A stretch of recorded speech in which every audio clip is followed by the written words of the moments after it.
Hi all, അസ്സലാമു അലൈക്കും. Welcome back to Silna's kitchen.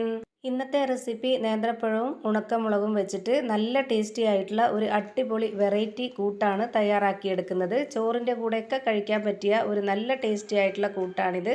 അപ്പോൾ ഇതിനു വേണ്ടി ഞാനിവിടെ 3 നേന്ത്രപ്പഴമാണ് എടുത്തിട്ടുള്ളത്. അതുപോലെ തന്നെ ഒരു 20 ഉണക്കമുളകും എടുത്തിട്ടുണ്ട്. ആദ്യം തന്നെ ഈ ഒരു ഉണക്കമുളകിൻ്റെ ഞെട്ടൊക്കെ എടുത്തു മാറ്റാം. അപ്പോൾ ഈ വീഡിയോസ് കണ്ടുകൊണ്ടിരിക്കുമ്പോൾ തന്നെ നമ്മുടെ സിൽനാസ് കിച്ചൺ ചാനൽ ആദ്യമായിട്ട് കാണുന്നവരാണെങ്കിൽ പ്ലീസ് ഒന്ന് സബ്സ്ക്രൈബ് ചെയ്തേക്കണേ. ഒപ്പം തന്നെ ഈ വീഡിയോസ് നിങ്ങൾക്ക് ഇഷ്ടപ്പെടുകയാണെങ്കിൽ ഒരു ലൈക്ക് ചെയ്യാനും മറക്കരുത്. ഈ വീഡിയോസ് മുഴുവനായിട്ട് കണ്ടിരുന്നാലേ ഇതെങ്ങനെയാണ് തയ്യാറാക്കുന്നതെന്ന് മനസ്സിലാവുള്ളൂ. തീർച്ചയായിട്ടും നിങ്ങൾക്ക് എല്ലാവർക്കും ഇഷ്ടമാവും. ഞാനിപ്പോൾ ഈ ഒരു 3 നേന്ത്രപ്പഴത്തിൻ്റെയും തൊലിയെല്ലാം കളഞ്ഞ് ഇതേപോലെ വട്ടത്തിലൊന്ന് കട്ട് ചെയ്തെടുക്കുന്നുണ്ട്. അപ്പോൾ ഇത് തയ്യാറാക്കാനായിട്ട് ഞാനിവിടെ എടുത്തിട്ടുള്ളത് പഴുത്ത നേന്ത്രപ്പഴം തന്നെയാണ്. ഒരു മീഡിയം പഴുപ്പുള്ള പഴമാണ്. ഇതുപോലെ തന്നെ കട്ട് ചെയ്തെടുക്കണമെന്നൊന്നുമില്ല. അതൊക്കെ ഓരോരുത്തരുടെ ഇഷ്ടത്തിനനുസരിച്ച് കട്ട് ചെയ്തിട്ടെടുക്കാം.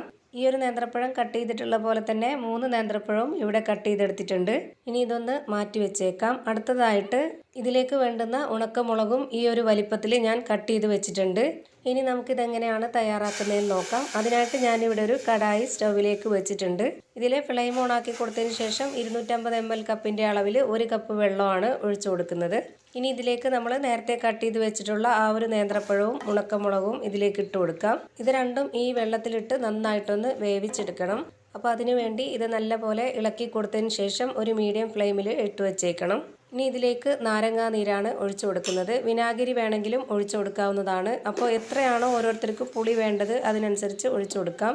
ഞാനിപ്പോൾ ഇവിടെ ഒരു നാരങ്ങയുടെ നീരാണ് ഒഴിച്ചു കൊടുത്തിട്ടുള്ളത്. പിന്നെ അതിലേക്ക് ആവശ്യത്തിനായിട്ടുള്ള ഉപ്പും കൂടെ ഇട്ട് കൊടുത്തിട്ടുണ്ട്. ഇനി ഇത് നന്നായിട്ടൊന്ന് ഇളക്കി യോജിപ്പിച്ച് കൊടുത്ത ശേഷം ഇതൊന്ന് അടച്ചു വെച്ചിട്ടൊന്ന് വേവിച്ചെടുക്കാം. നന്നായിട്ട് ഇത് വെന്ത് വരണം. ഞാനിപ്പോൾ ഇതിലേക്ക് നാരങ്ങാ നീര് ഒഴിച്ചു കൊടുത്തിട്ട് വേവിച്ചെടുക്കുന്നത്. ഇന്ന് തന്നെ ഇത് നമുക്ക് ചിലവാകും. അത്രമാത്രമേ ഇത് വെക്കുന്നുള്ളൂ. അതുകൊണ്ട് തന്നെയാണ്. ഒരുപാട് ഉണ്ടാക്കി സ്റ്റോർ ചെയ്ത് വെച്ചിട്ട് കഴിക്കണം എന്നുള്ളവർക്ക് വിനാഗിരി ഒഴിച്ചു കൊടുത്തിട്ട് വേവിക്കാവുന്നതാണ് നാരങ്ങാ നീരിന് പകരം. ഇപ്പോൾ ഇതാ പഴവും മുളകൊക്കെ നന്നായിട്ട് വെന്ത് വന്നിട്ടുണ്ട്. ഇപ്പോൾ ഇതിൻ്റെ വെള്ളവും വറ്റി നല്ല കറക്റ്റ് ഒരു പരുവത്തിന് വെന്ത് കിട്ടിയിട്ടുണ്ട്. ഇനി നമുക്കിതിൻ്റെ ഫ്ലെയിം ഓഫ് ആക്കിക്കൊണ്ട് വേറൊരു പാത്രത്തിലേക്ക് മാറ്റാവുന്നതാണ്. അങ്ങനെ ഞാനിതിൻ്റെ ഫ്ലെയിം ഓഫ് ആക്കിയതിന് ശേഷം വേറൊരു പാത്രത്തിലേക്ക് മാറ്റി വെച്ചിട്ട് ഈ ഒരു കടായി തന്നെ വീണ്ടും കഴുകി വെച്ചിട്ടുണ്ട്. ഇതിലേക്ക് ഇനി ഒരു 1/4 കപ്പ് അളവിൽ ഓയിലാണ് ഒഴിച്ചു കൊടുക്കുന്നത്.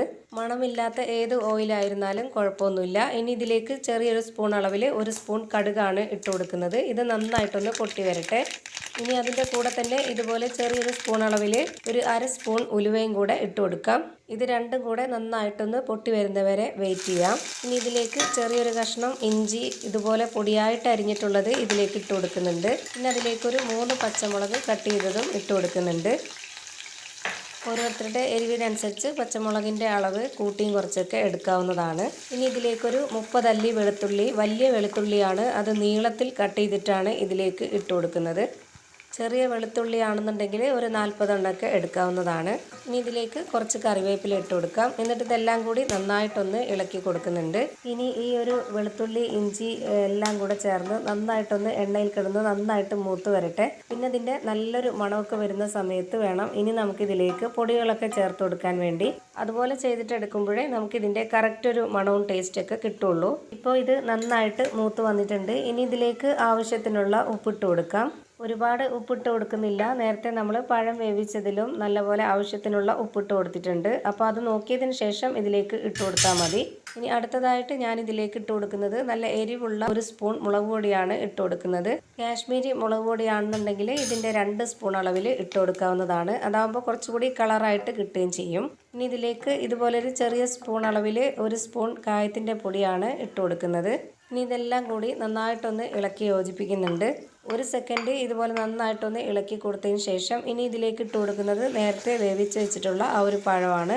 ഇത് മുഴുവനായിട്ടും ഇതിലേക്ക് ഇട്ട് കൊടുത്ത ശേഷം ഇത് നന്നായിട്ടൊന്ന് ഇളക്കി യോജിപ്പിച്ച് കൊടുക്കാം.